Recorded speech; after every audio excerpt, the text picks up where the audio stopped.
안녕하십니까? 우익, 우파, 보수를 응원하는 깡패 시사입니다. 오늘의 이슈를 전해드립니다. 드디어 보수의 목소리가 승리한 것일까요? 문재인 정부가 최근 정책 실패를 인정하고 있습니다. 여러분은 2020년도 최저임금이 얼마인지 혹시 알고 계십니까? 2019년 현재 최저임금은 8,350원, 2020년 최저임금은 8,590원으로 결정됐습니다. 이것은 문재인 정부가 주장했던 것과는 많은 차이가 있어 보이는데요. 2020년 최저임금이 올해보다 2.9% 오른 시간당 8,590원으로 결정된 것과 관련하여 문재인 정부는 이런 입장을 나타냅니다. 대통령으로서 대국민 약속을 지키지 못하게 된 것을 매우 안타깝고 송구스럽게 생각한다는 입장을 밝혔는데요. 문재인 정부는 대선 당시에 최저임금 공약을 2020년까지 1만원을 주장했지만 결국 지키지 못한 것입니다.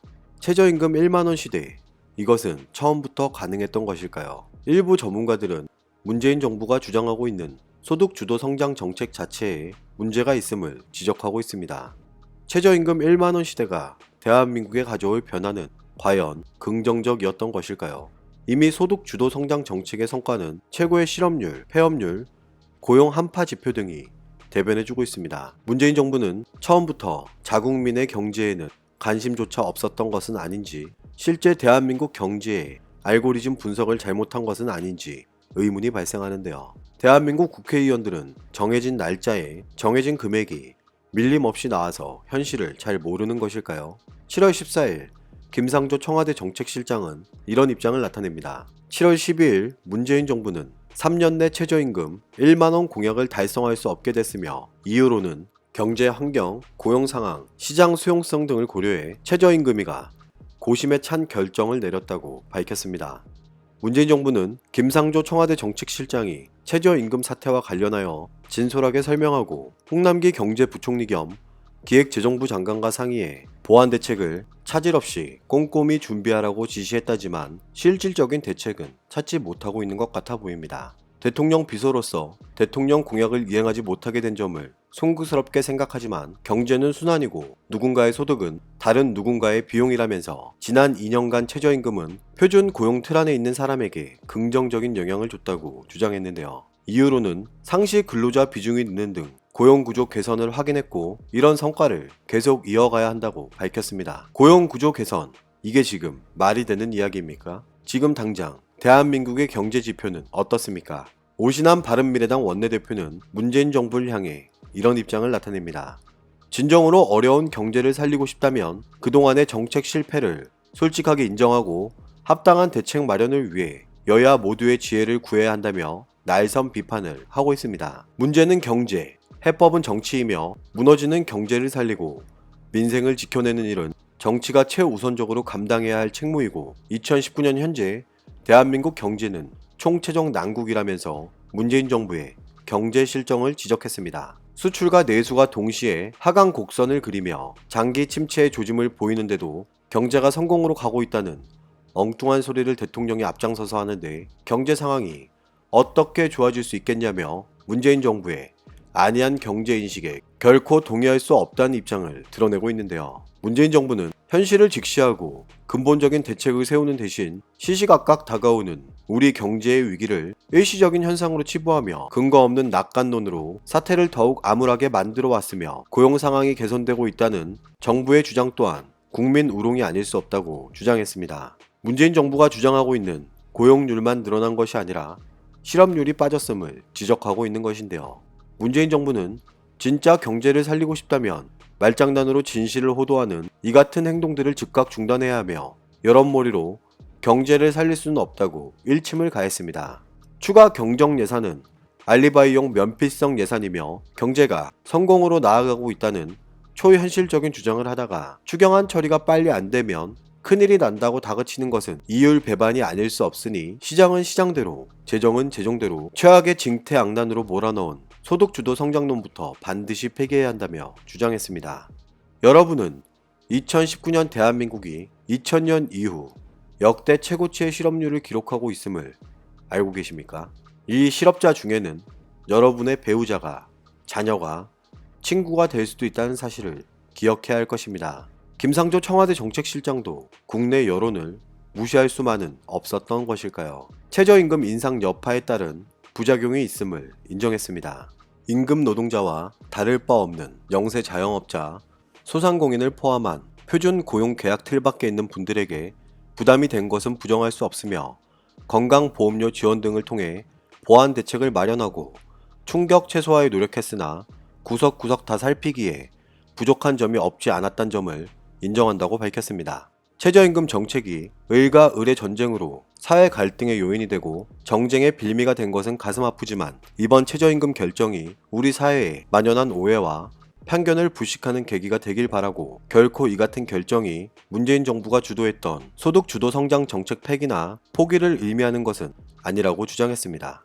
소득 주도 성장 정책 폐기나 포기에 관련하여 오해가 없었으면 좋겠고 이런 오해는 소득 주도 성장 정책이 최저임금 인상만으로 좁게 해석하는 편견에서 비롯된 것인데 절대 그렇지 않다며 소득 주도 성장은 현금 소득을 올리고 생활 비용을 낮추고 사회 안전망을 넓히는 다양한 정책의 종합 패키지라고 밝혔는데요. 이미 많은 사람들이 국내 경제 자체가 힘들어지고 있음을 지적하고 소득 주도 성장 정책 폐기를 이야기하지만 문재인 정부에게는 전혀 들리지 않는 것 같습니다. 마치 공허함 속의 메아리 같은데요. 문재인 정부는 소득 주도 성장 정책이 혁신 성장, 공정 경제와 선순환하도록 최선의 노력을 다하겠다 하지만 지금의 대한민국 경제 실태는 비상사태라고 봐도 과언이 아닐 것입니다.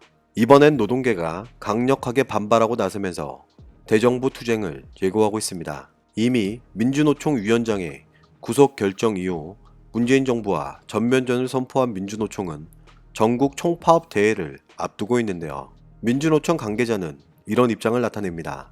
이번 최저임금 결정은 최저임금 1만원이라는 시대 정신을 외면한 결정을 넘어 경제 공황 상황에서나 있을 법한 실질적인 최저임금 삭감 결정이고 최소한의 기대조차 짓밟히고 분노한 저임금 노동자와 함께 노동계약 분쇄를 위해 총파업을 포함한 전면적인 투쟁을 조직하겠다고 밝혔습니다. 문재인 정부가 추진했던 최저임금 1만원 공약이 기업가 근로자, 소상공인, 영세 사업자들을 고려하지 않았다는 문제점이 서서히 드러나고 있는 것 같습니다.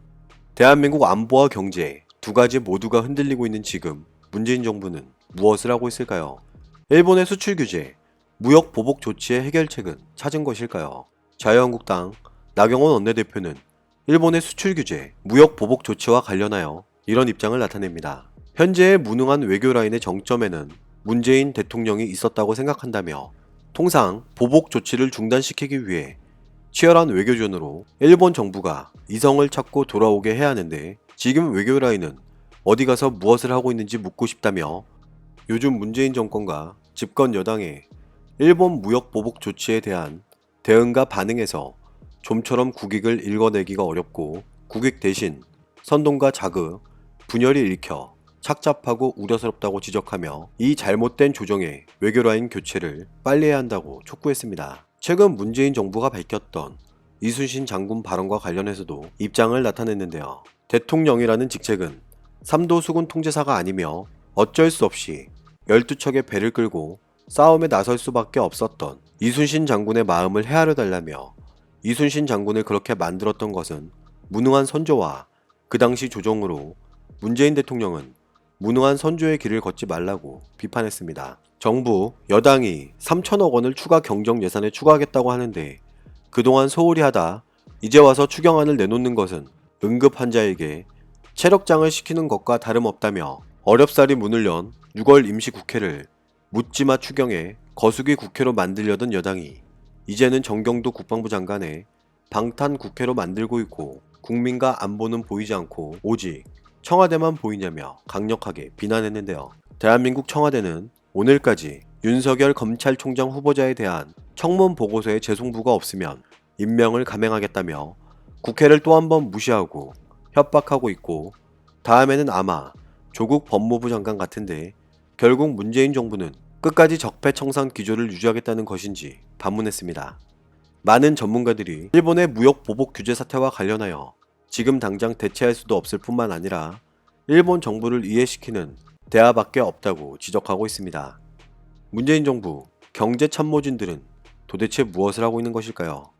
북한에게는 유화한 메시지만을 보내던 문재인 정부가 왜 일본에게는 이렇게 강경한 태도만을 고집하는지 많은 의문이 발생하는데요.